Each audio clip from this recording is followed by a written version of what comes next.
Good morning, Justin. How are you? I am doing well. How are you? Good. Just a heads up, we are already live on Facebook and recording. So thank you for being with us this morning. We have Justin with us from District of Columbia Public Schools, DC Public Schools, and we wanted to make sure to include some national representation in our virtual career fair today, just so that we have some diversity and we hear what's going on in other places of the country. So Justin, if you would like to introduce yourself and tell us about DC Public Schools. Awesome. Thank you for having me. It's nice to see your face as we've been communicating for a while and been excited for this day. So yeah, my name is Justin. My pronouns are he and they. I'm originally from Miami, Florida. Moved to DC 7 years ago to start working with DC Public Schools. I was a geometry teacher with DC Public Schools for 3 years. And now I am a recruiter with DC Public Schools. So I've been yeah, just a part of the community for a long time and really love it here.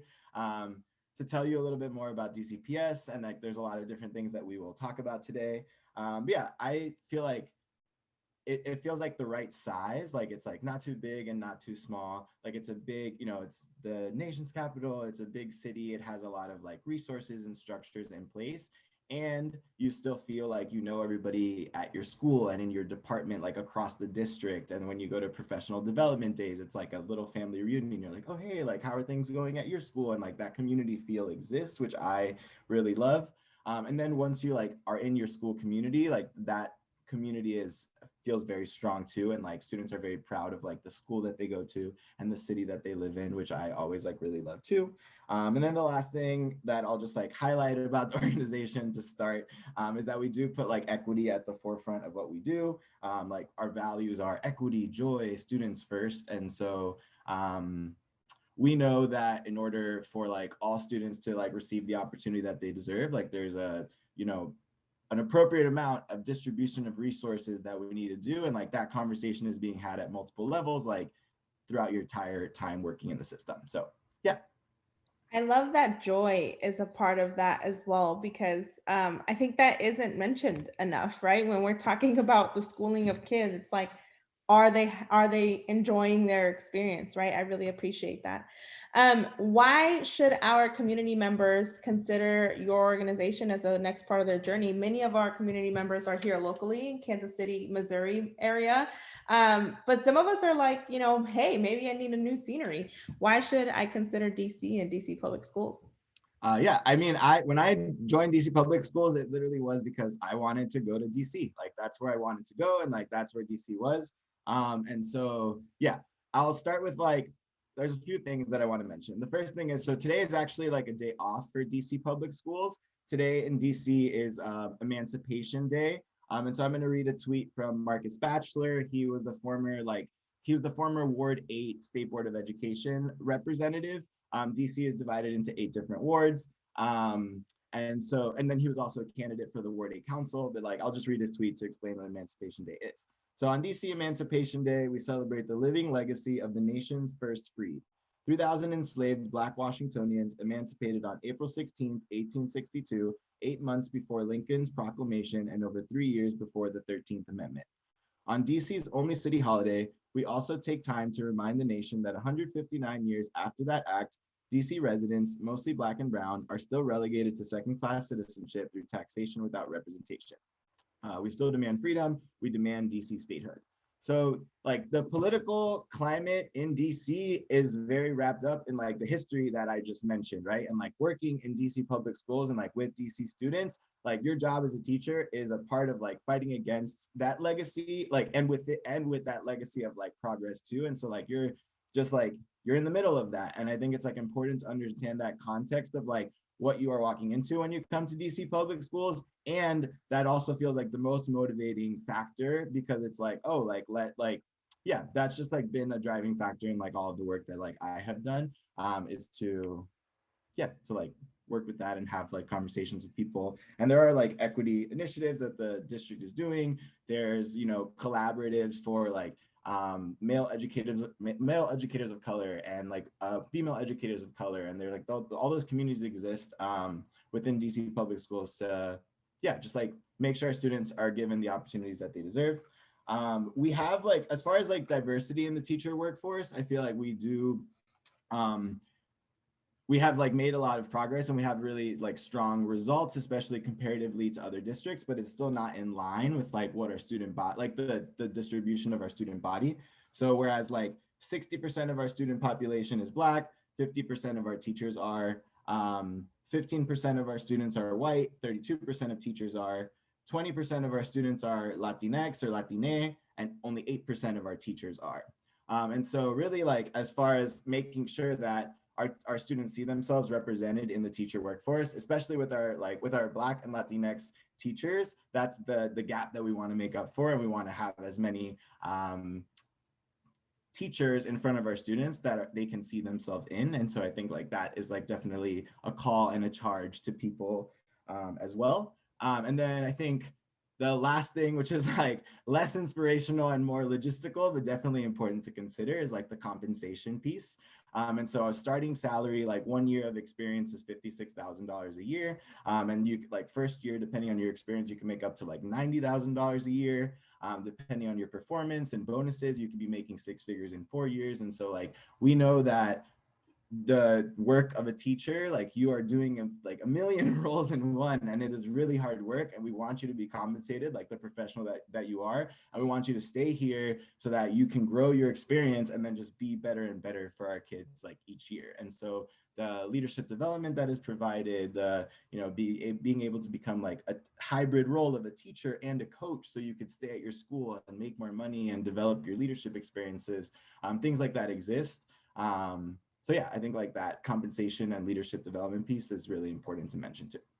Yeah, I'm glad you mentioned that. It's not something that gets mentioned often enough, right? Unfortunately, I feel like teachers, you and I both know, right, are overworked and underpaid in a lot of places. And so I like that you mentioned that. That's an important piece too, especially, if someone's considering leaving a place in order to go explore somewhere else. Now, we know on the opposite side of the coin, right? Not all candidates are going to be good fits for DC public schools, right? And so, on the opposite side of the coin, when you and your team and your district are interviewing people and looking for people, what are kind of the highlighting things that would that you're looking for in an educator for DC public schools? Yeah, thank you for asking that. When you first apply, you have to submit 2 short answer questions, and I'm like one of the people who reviews those. So like I'm like one of the first people who sees applications, and so like yeah, feels really top of mind for me. I think I talked a lot about the equity initiatives that exist at DC Public Schools and like the work that we're trying to do. And so I think first and foremost is you need to be like on board with that. You need to be like down with like, yes, that's a mission that I want to like be a part of and like contribute to. So I think that is really important. I think that you have to not just like see like, you have to prioritize academic performance and be able to show, achievable results in like working with your students towards academic results, and know that that's not all that you need to do as a teacher. And like we're developing a whole child, and you're developing a classroom of trust and safety. And so like how in your application and your interview are you demonstrating that you can do that and that that's important to you? And I think so yeah, I mentioned the proven results piece. And then I think the last piece that is really important is like humility. Like, hey, like I want to learn more. I want to, like I don't know everything already. I have a lot of self-awareness about myself and my identity and like how that makes me interact with the world. So that is really important and will help you just like dive in, or sorry, I shouldn't use that analogy. That'll help you go into the existing leadership development that's going on in the district much easier, because you're kind of like already oriented towards thinking that way. And if you're not, that's fine. Like there's a lot of development that exists to make sure everybody is on board. You just have to be like, be oriented towards thinking in that way a little bit already. So Yeah, absolutely. I'm glad to know that like our one of the themes of today with all of the people we've talked to has been like just at least be willing to be open-minded about like working toward equity for all students. We're obviously not there as a country, as a city, Kansas City as a region, right? And so I can definitely appreciate that. So on more of the logistics, what are your highest needs or job opportunities that are open right now? Yeah. So we are hiring for all subjects, like all like really like it. I don't know if it's because of like the pandemic or like what exact circumstances that we're seeing in like application trends. But yeah, in general, we're always hiring for all teachers. Like there's always like a need. I would say like the specific areas that we would want to highlight that we usually try to highlight. This year we have like a special offering yeah. So it's like called the Rise Bonus. And what that is that if you are a teacher in either special education, English as a second language, world languages, math, or elementary, and you agree to teach at one of our Rise schools, which are our 1 and 2 star schools, you get a $2,500 bonus, like when you sign your offer. And so, yeah, I think those subject areas, those content areas that I mentioned are like that we like where we would have the highest need. But we're currently, looking for teachers for all subjects. It's cool because it's all the same application. There's just one central application. You apply. At the end, you get into a recommended pool with all of the teachers who have like met the qualifications and passed the interview. And then you can kind of like shop for principals and they can shop for you in this like central platform. So it's just one application. Those subject areas that I mentioned are always like ones that I want to highlight because like we're especially like need you and want you. And then this year we have something to actually like incentivize that too. And then we're also have like an application for, and I don't know like what the best way is to share resources, if I can just like give you them all at the end or if like we'll still have time now, but we also have like applications open for education aides, educational aid, dedicated aides, substitute teachers, like school counselors, social workers, all of that. And all of that kind of stuff that I mentioned about like the compensation structure and leadership development exists in all of those programs. I just specifically focus on like the teacher application. Yeah, yeah. Well, that's actually was my next question is if someone wanted to apply to DC public schools, how do they do that? Yes, so if you can go to bit.ly/DCPS Teacher App 21, that'll take you directly to the application. You have to like set up a profile, you put like your resume on there, and then you go to the 21-22 teacher application, submit your information about licensure, your short answer. We'll screen your application, and then depending on that, you get invited to interview. That takes another like 10 to 15 days. That interview is with a veteran DC public school teacher in your content area. And then after that, then we make a recommendation to put you in the recommended pool or not. Vacancies are going to open like up this week after this weekend. And so as principals are going to be actively hiring as of this week and filling vacancies for next year. And so definitely if you're like thinking about DC public schools, do that application ASAP. You can reach out to me directly if you have like want any support with that. Just because I want you to get into the recommended pool as soon as possible so that like you get the like first pickings of like what is available, and like principals the same way get to see how great you are too. So Yeah, that's awesome. Repeat that for me so I can put it in the comments. bit.ly/DCPS. yeah, so DCPS all caps, and then teacher, capital T, capital A, PP 21.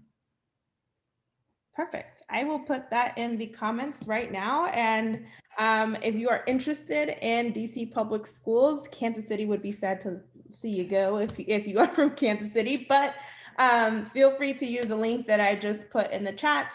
Always feel free to reach out to the LEC either by Facebook message or email, and we will get you in contact with Justin.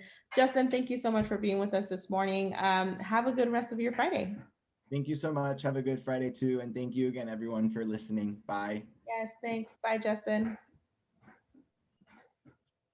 All right, everyone. You just heard from Justin at DC Public Schools. We wanted to make sure to include some school systems that were kind of on a national because we know that there are some of us who maybe in Kansas City who need to change the scenery. And actually, some of our educators that follow us and are part of our community are not here in Kansas City, which we're very excited about. And we so welcome you here. As I've been mentioning today, it is very important for us at the LEC to know what is going well, what could be done better. So our really quick survey, leckc.org/survey. If there is anything you saw that was great, or if there is maybe someone missing from the lineup, we definitely we couldn't fit absolutely everyone into today. And so if you are a representative of a school who would like to participate in our virtual career fairs, let me know either via that survey, or always feel free to email me, Susana@latinxedco.org. We are only about 10 minutes away from our next participant, which actually is another one of our national opportunities. It's Summit Public Schools, and they are out of California. So here in about 10 minutes, I will be back and I will introduce you to the representative from Summit Public Schools, Humberto Gutierrez. And so stick with us. Go get some lunch, maybe. It's lunchtime for some of us. And then we'll be back in 10 minutes. See you soon.